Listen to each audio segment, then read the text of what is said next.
My name is Sarah Mitchell, and for 7 years, I'd been living a double life. To my family, I was the disappointment, the daughter who never amounted to anything, the one who worked some vague computer job they didn't understand and couldn't be bothered to ask about. While my brother Marcus bought a boat and took them on cruise vacations, while my sister Jennifer threw expensive dinner parties, I was the one who showed up to family events in jeans and drove a 10-year-old Honda Civic. Sarah's just getting by, Mom would say with that sad, pitying tone that made my stomach turn. What they didn't know, what they never bothered to discover, was that I was a senior data architect at a Fortune 500 tech company, pulling in a base salary of $240,000 a year, plus annual bonuses that sometimes exceeded six figures. But more than that, I was their invisible safety net. It started small 7 years ago, right after I got my first major promotion. Dad's construction business hit a rough patch. Some client defaulted on a big project, and suddenly they were 3 months behind on the mortgage. I was 26, finally making real money, and when I saw the foreclosure notice on the kitchen counter during a Sunday dinner, something in me just acted. I called the bank the next day, set up an anonymous payment arrangement, paid off the arrears, $8 for 100, and arranged to cover the monthly payments going forward. Just until Dad's business recovered, I told myself. Just temporarily. The mortgage was $2,800 a month. I paid it for 84 consecutive months. Dad's business did recover. Within 6 months, actually. He landed a major commercial contract and was doing better than ever. But he never mentioned the mortgage crisis again. Never wondered how they'd suddenly gotten back on track. Mom just said they'd worked something out with the bank. And that was that. I kept paying. Because I discovered something that made my blood run cold. They hadn't been making any payments at all. Not to the bank. Not to utilities. Not to their car loans. Nothing. Every month, I watched the automatic transfers leave my account. $2,800 for the mortgage. $450 for utilities. $780 for Mom's car payment. $920 for Dad's truck. And every month, I checked their social media and saw Dad posting about his successful business, Mom sharing photos from spa days with her sisters, both of them living like everything was fine, like they were successful, self-sufficient adults. Meanwhile, I was living in a modest apartment, driving my old car, wearing clothes from Target and quietly hemorrhaging money to keep their lifestyle afloat. Why doesn't Sarah ever go anywhere nice? Aunt Linda asked at a Christmas party 3 years ago. She's not good with money, Mom said sadly. Never has been. I was sitting right there. But the real knife in the gut came when I discovered the credit cards. It was year 4 of my secret financial support. I was applying for a mortgage of my own, finally ready to buy a small condo, when the loan officer frowned at my credit report. There's some unusual activity here, he said. Multiple credit cards with high balances. Are you aware of these? I wasn't. 5 credit cards. All opened in my name. All maxed out. Total balance, $67,000. The addresses on the accounts led back to my parent house. The purchases, luxury furniture, a boat motor, jewelry, expensive dinners, were things I'd seen in my parents' home and on my mother's wrist. They'd stolen my identity. Not borrowed. Not helped themselves in some misguided family emergency. They'd deliberately opened credit cards in my name, maxed them out, and never made a single payment. My credit score had dropped 180 points. The mortgage application was denied. I hired a private investigator that week. Then a forensic accountant. I needed to know everything. What they found destroyed the last shred of respect I had for the people who raised me. While my family saw me as their unsuccessful, struggling daughter, I was quietly building an empire of competence and strategic planning. The private investigator, Marcus Chun from Sentinel Investigations, was thorough. Over 6 weeks, he documented everything. Every fraudulent credit card, every forged signature, every purchase made in my name. But he found more than just the credit cards. There were 2 car loans. Taken out online using my information, my social security number, my forged signature on digital documents. Total, $54,000. There was a personal loan from an online lender. $28,000 at a predatory interest rate, also in my name, used to renovate their kitchen. There was even a medical credit line, $40,000, opened at a plastic surgery center for my mother's facelift and my sister's breast augmentation. Total fraudulent debt in my name, $189,000. This is identity theft, Marcus said, sliding the compiled report across the table. This is federal crime. You could press charges. Not yet, I said. I wasn't interested in revenge. Not then. I was interested in documentation, in building an airtight case, in making sure that when the moment came, and I knew it would come, I would have every piece of evidence I needed. The forensic accountant, Patricia Goldstein, worked in parallel. Her job was different: document every dollar I'd actually given them. The mortgage payments, $235,200 over 7 years. The utility payments, $37,800. The car payments, $142,800. One-time bailouts for emergencies, $89,000. Dad's business crisis that turned out to be gambling debts. Mom's medical emergency that was actually credit card bills. Marcus's investment opportunity that was a down payment on his boat. Additional support, $47,000. Property taxes they forgot to pay. Insurance premiums. Huafe. Jennifer's wedding contribution that I was told was expected from family. Medical bills I'd paid directly, $68,200. Dad's back surgery. Mom's dental work. Various family emergencies. The forensic accountant's total, $720,000 in direct financial support over 7 years. Patricia looked at me with something like, awe. You're 33 years old, and you've given your family $750,000. They don't know, I said. How is that possible? They never asked where the money came from. They just assumed they were taking care of everything themselves. Meanwhile, my career was thriving. I'd been promoted twice more. I was now leading a team of 47 people, managing a department with a $15 million annual budget, and consulting on projects that would reshape our entire industry. Forbes had reached out for an interview for their 30 Under 30 retrospective. I'd been on the list at 28. Tech conferences flew me first class to speak on panels. Recruiters contacted me weekly with offers that started at $350,000 base salary. And my family thought I worked some computer thing and struggled to make ends meet. Because I let them think it. I'd learned early on that the moment you showed success in my family, you became an ATM. When Marcus bought his boat, Dad asked him for $50,000 for a business investment within a week. When Jennifer got promoted to regional manager, Mom suddenly needed $15,000 for home repairs. But me? I dressed down, drove an old car, lived modestly, and quietly funded their entire existence while they pitied me. I wasn't hiding. I was watching. Every dismissive comment, every pitying look, every time they bragged about how self-sufficient they were while my automatic transfers kept their lights on. I was collecting evidence of who they really were. The barbecue happened on a Saturday in June. Dad was celebrating landing a major contract, a $2 million commercial build that he'd been pursuing for months. He'd invited his business partners, their families, some old friends. The backyard was full of people drinking beer and eating expensive catered food. I'd driven 3 hours to be there because Mom had specifically asked me to come. It's important to your father, she'd said. Families should be there for these moments. I showed up in jeans and a plain t-shirt, parked my Honda between Marcus's new Tesla and Jennifer's Mercedes SUV. Dad was holding court by the grill, telling the story of how he'd won the contract.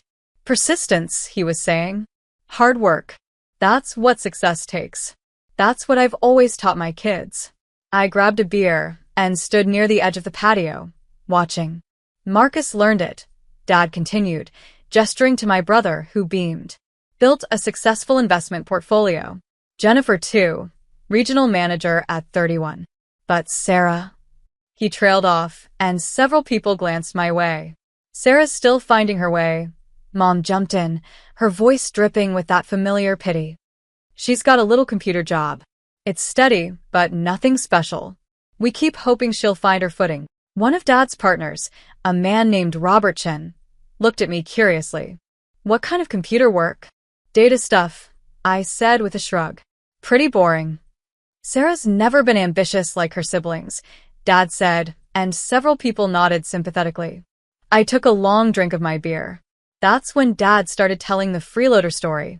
The thing about raising kids, he said to his business partners, his voice carrying across the yard, is you never know how they'll turn out. We gave all three of them the same opportunities, the same values, the same foundation. He gestured to Marcus and Jennifer. Two of them took it and ran. Built successful lives. Made us proud. Then he looked at me. And then there's Sarah. We raised a freeloader. Someone who just never contributed. Never gave back. Just takes and expects the family to carry her. Mom's eyes filled with tears. We've tried, she said to the women gathered around her. We've offered to help her get on her feet. But she's never been good with money. Never made good choices. The pity in their eyes made my skin crawl. Jennifer, standing near the dessert table with her husband, smirked. It's sad, really. At some point, you have to take responsibility for your own life. Marcus nodded sagely. I've tried to give her financial advice. She doesn't listen. I set down my beer. I walked through the backyard, past the pitying stares, past my parents who were still accepting sympathetic words from their friends about their difficult daughter. I walked to my car. I opened the trunk. And I pulled out the folder I'd been carrying for 2 months, waiting for exactly this moment. I'd known this day was coming. Not the specific day, not the exact moment, but I'd known that eventually the cognitive dissonance would become too much. Eventually, they'd say something so brazenly false, so completely detached from reality, that I'd have to act. The folder contained 2 complete reports. Report 1. Patricia Goldstein's forensic accounting analysis. Every wire transfer. Every payment. Every bill I'd covered. 7 years of financial documentation, all tied back to my bank accounts, all traceable, all provable. Color-coded spreadsheets. Bank statements. Mortgage payment histories. Utility records. Car loan documentation. $720,000 in black and white. Report 2. Marcus Chen's private investigation findings. Every fraudulent credit card application. Every forged signature, verified by handwriting experts. Every purchase made in my name. Every loan taken out using my identity. $189,000 in criminal fraud. With annotations explaining each federal law violated and recommended charges. I'd also brought something else. Witness testimony. My attorney, David Park, had helped me secure sworn statements from bank representatives, credit card companies, and loan officers. Statements confirming that accounts had been opened remotely, that I'd never authorized them, that the IP addresses and locations tied back to my parents' home. Everything was documented. Everything was provable. Everything was irrefutable. I'd spent $35,000 on the investigation and documentation. Best money I'd ever spent. But more than that, I'd prepared for the aftermath. I'd already canceled all the automatic payments. The final transfers had gone through 3 days ago. After this weekend, my parents would be financially on their own for the first time in 7 years. I'd opened new bank accounts they couldn't access. Changed all my passwords. Put fraud alerts on my credit. Secured everything. I'd also reached out to the FBI's Financial Crimes Division. Submitted a preliminary report. They were already investigating. Already building their own case. They were just waiting for my signal to move forward. And I'd brought reinforcements. Patricia Goldstein was in her car 2 blocks away, waiting for my text. Marcus Chen was in a coffee shop across the street, also waiting. David Park, my attorney, was on standby for a conference call. I wasn't hiding anymore. I wasn't watching silently anymore. I was about to show my family exactly who they'd been stealing from for 7 years. I walked back into the barbecue carrying the folder. The conversation had moved on. Dad was talking about his new contract again. Mom was showing off photos from their recent weekend trip to Napa Valley, a trip I'd indirectly funded by paying their mortgage so they could afford luxuries. I walked straight to the center of the patio. "Excuse me," I said loudly. "I have something to say." The conversations died. Everyone turned to look at me. Dad frowned. "Sarah, not now. This is a celebration." "I know," I said. "That's exactly why now is perfect." I opened the folder and pulled out the first document, the summary page from Patricia's report. "You just told everyone that I'm a freeloader, that I never contribute, that I take from this family." "Sarah," Mom started. "I want to correct the record," I continued, "with documentation." I held up the first page. "This is a forensic accounting report covering the last 7 years. It details every financial transaction I've made on behalf of this family." Dad's face reddened. "This is not the time." "The mortgage on this house," I said, my voice clear and steady. 2847 Maple Drive. "Do you want to know who's been paying it for the last 7 years?" Mom's face went white. "The monthly payment is $2,800. That's $33,600 per year. Over 7 years, 84 months, that's $235,200. I pulled out the bank transfer records. Every payment originated from my account, routed through an anonymous payment service, but all traceable back to me. I set the papers on the patio table. Several of Dad's business partners leaned in to look. "The utilities," I continued, pulling out more documentation. "Electric, gas, water, internet. You know that autopay you set up, Mom? It's been pulling from my account for 7 years. Total, $37,800. Mom started crying, but they weren't tears of shame. They were tears of panic. "Dad's truck," I said. "The Ford F-250 you're so proud of. Monthly payment, $920. Total paid over 7 years, $77,280. From my account." "Sarah, stop this," Dad said, his voice shaking. "Mom's Lexus. Monthly payment, $780. Total, $65,520. Also from my account." I spread the documents across the table like a poker hand. Bank statements, wire transfer receipts, payment histories, all highlighted, all annotated, all irrefutable. "The property taxes you forgot to pay in 2019? $4,200. I paid them. The homeowner's insurance that lapsed in 2021? $2,800 annually. I've been paying it. The HOA fees that were going to put a lien on the house? $3,600. Me again." Marcus had gone pale. Jennifer was staring at the papers, her mouth open. "And then there are the emergencies," I said. "Dad's business crisis in 2018 that required $35,000. The medical emergency in 2019 that needed $22,000. Marcus's investment opportunity that required $18,000. Jennifer's wedding contribution of $14,000. I pulled out Patricia's summary sheet, the one with the grand total in bold red numbers. Total financial support provided to this family over 7 years, $720,000. $720,000. The backyard was silent except for Mom's crying. "So, when you tell your friends that you raised a freeloader," I said, looking directly at Dad, "I want to make sure everyone understands who's actually been freeloading." That's when I texted Patricia. She arrived 3 minutes later, carrying her briefcase and wearing a professional suit that immediately commanded attention. "This is Patricia Goldstein," I said. "She's a forensic accountant. She prepared this report.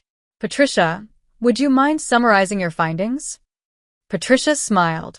It wasn't a friendly smile. "Of course."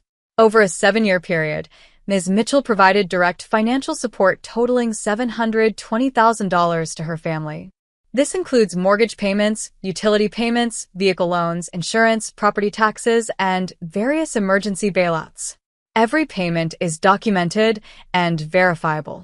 She pulled out a thick binder and set it on the table. This report includes bank statements, wire transfer records, payment histories from mortgage companies, utility providers, and auto loan services.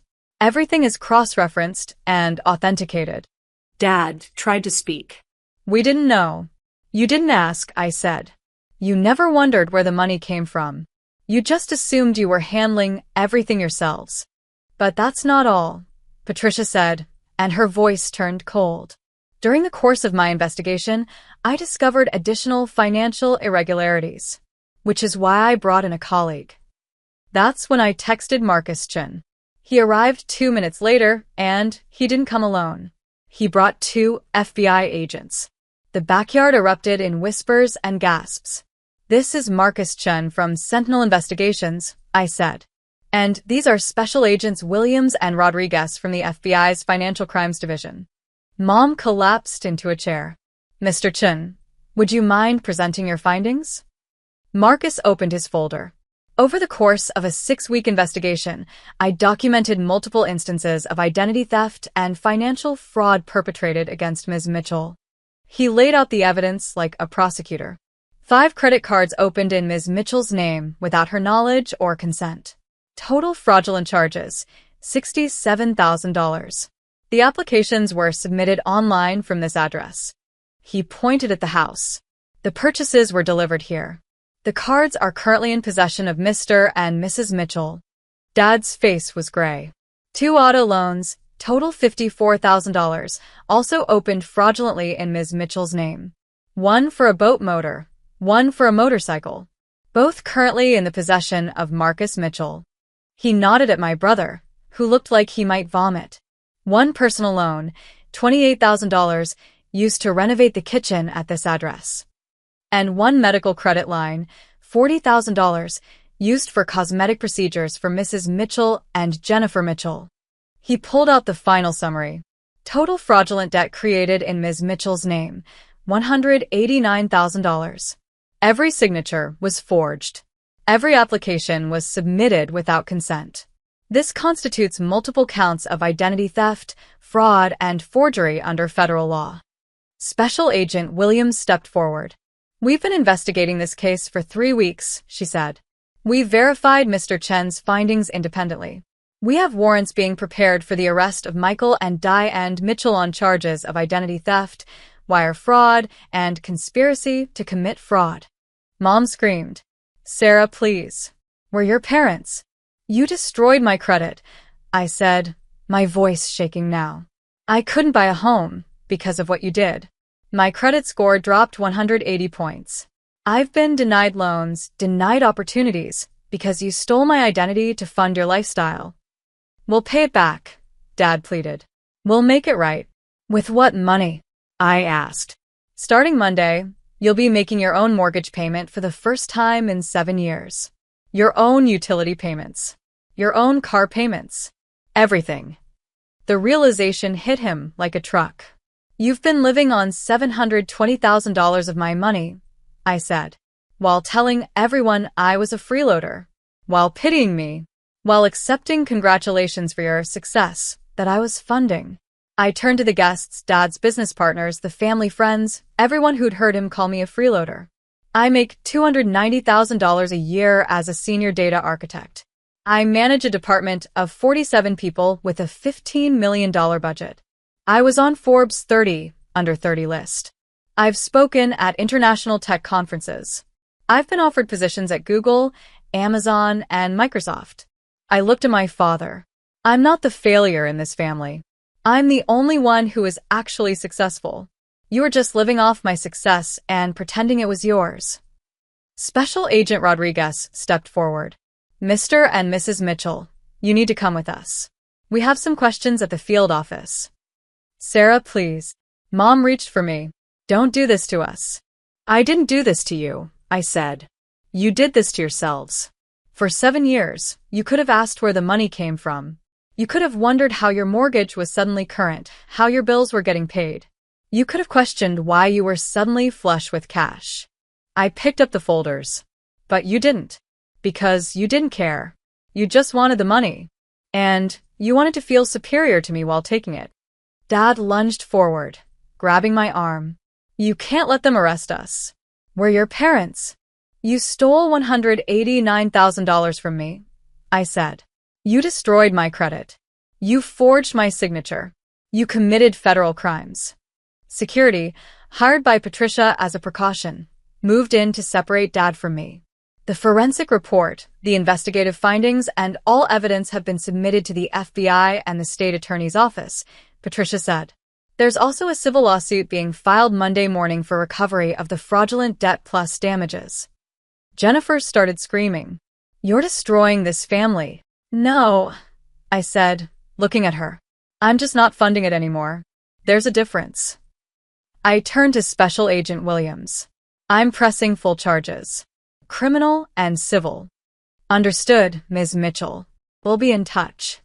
As the agents led my parents toward their car, Mom turned back one more time. How could you do this to us? After everything we've done for you? I almost laughed. Everything you've done for me? You raised me. That was your job as parents. But for the last 7 years, I've been raising you.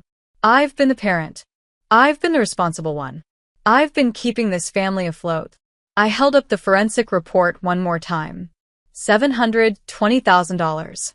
That's what I did for you, while you called me a freeloader. The barbecue cleared out in 15 minutes. Dad's business partners left without saying goodbye. The family friends scattered. Even Marcus and Jennifer disappeared quickly, Jennifer crying about how I'd ruined everything, and Marcus silent and pale. I stood in the backyard alone with Patricia, Marcus Chun, and my attorney David, who'd arrived toward the end of the confrontation. What happens now? I asked. David pulled out his tablet. Criminal charges are being filed. Your parents will be arraigned within 48 hours. With this level of documentation, the prosecution's case is airtight. They're looking at 3 to 7 years in federal prison. Civil case. We're filing Monday for full recovery of the $189,000 in fraudulent debt, plus damages for credit repair, emotional distress, and legal fees. We're also filing liens against their property and assets to secure payment. Patricia added, their first mortgage payment is due in 15 days. The utilities will start billing them directly next week. The car payments are due in 3 weeks. Without your support, they're looking at $7,200 in monthly expenses they haven't been paying. Can they afford it? I asked. Not even close, Patricia said. Your father's business grosses about $400,000 annually, but after expenses, he nets maybe $85,000. Your mother doesn't work. They've been living well beyond their means, subsidized entirely by you. Marcus Chin closed his folder. They'll likely have to sell the house to pay the debts. Bankruptcy is probable within 6 months. I nodded. I felt numb. My phone started ringing. It was my Aunt Linda. I didn't answer. It rang 17 more times over the next hour. Aunt Linda, Uncle John, cousins, family friends, everyone who'd been at the barbecue, everyone who'd heard my father call me a freeloader, everyone who'd pitied me. I didn't answer any of them. 3 months later, I sat in my new condo, the one I'd finally been able to purchase after the fraudulent accounts were removed from my credit report, and watched the sunset through floor-to-ceiling windows. The criminal trial had been quick. With the level of documentation I'd provided, my parents both took plea deals. Dad got 4 years in federal prison. Mom got 3. They'd be eligible for parole after serving 2/3 of their sentences. The civil judgment had been even swifter. The court awarded me $189,000 in fraudulent debt recovery, plus $75,000 in damages, plus $48,000 in legal fees. Total, $312,000. To pay it, my parents had to sell the house, the one I'd been paying the mortgage on for 7 years. They netted $340,000 from the sale after paying off what remained of the actual mortgage. The court took $312,000 immediately. They were left with $28,000 to split between them. Marcus had to sell his boat to cover his portion of the fraudulent auto loan. Jennifer had quietly settled with me for $40,000 to avoid being charged as an accessory. She'd known about the medical credit line and had benefited from it. My family was financially destroyed, and I felt nothing. Not satisfaction. Not revenge. Not even sadness anymore. Just a profound sense of peace. I'd spent 7 years being invisible, being dismissed, being pitted while I held up an entire family structure. 7 years of watching them take credit for a success I was funding. 7 years of being called a freeloader while transferring $750,000 into their accounts. I wasn't angry anymore. I was just done. My career continued to thrive. I accepted a position as VP of Data Architecture at a major tech firm, $385,000 base salary, plus equity, plus bonuses. I was finally able to buy the home I wanted, drive the car I wanted, live the life I'd been subsidizing for others. Aunt Linda called me last week. She'd been at the barbecue, heard everything. I just wanted to say I'm sorry, she said. I had no idea what you were doing for them, what they were doing to you. Nobody did, I said. Your father keeps writing letters from prison, asking family members to help with commissary money, to visit, to support your mother. And nobody's responding. Once everyone found out the truth, they all just disappeared. I didn't respond. Sarah, Aunt Linda said carefully, do you think you'll ever forgive them? I looked out at the city lights stretching below my condo. I don't think about them enough to need to forgive them, I said finally. They're just people I used to know who made terrible choices. I hung up. The next day, I got a letter from Mom. It was forwarded through my attorney. I'd made it clear I wanted no direct contact. The letter was 7 pages of apologies, explanations, justifications. How they didn't realize what they were doing was wrong.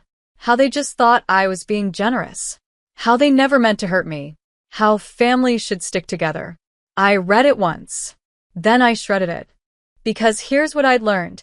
You can't steal $189,000 from someone by accident. You can't forge someone's signature without realizing. You can't destroy someone's credit out of love. You make choices. And choices have consequences. They chose to steal from me while calling me a freeloader. I chose to stop being invisible. And now they were living with the consequences of underestimating the daughter they pitted. The forensic accountant, Patricia, became a good friend. We get coffee once a month. She still can't believe they went 7 years without questioning where the money came from. The cognitive dissonance must have been incredible, she said at our last meeting. How do you accept $720,000 in support while convincing yourself the person giving it is a freeloader? Easy, I said. You just decide you deserve it. You decide you're owed it. You decide their success is actually yours somehow. She shook her head. What are you going to do with the settlement money? I smiled. I donated it. You what? All $312,000. To a nonprofit that helps young people recover from financial abuse by family members. Tax-deductible contribution. Already processed. Patricia laughed. You're incredible. No, I said. I'm just not interested in their money. I never was. I just wanted them to stop taking mine. Last week, I got a friend request on LinkedIn from Dad's former business partner, Robert Chen, the one who'd asked what kind of computer work I did. His message was simple. I'm sorry I didn't see who you really were. Your strength is remarkable. If you're ever looking for board positions or advisory roles, I'd be honored to discuss opportunities. I accepted the request. Because that's the thing about being invisible. Eventually, if you step into the light on your own terms, people see you for who you really are. Not who they assumed you were. Not who they needed you to be. Not who they pitted or dismissed or underestimated. Just you. And sometimes, that's the best revenge of all.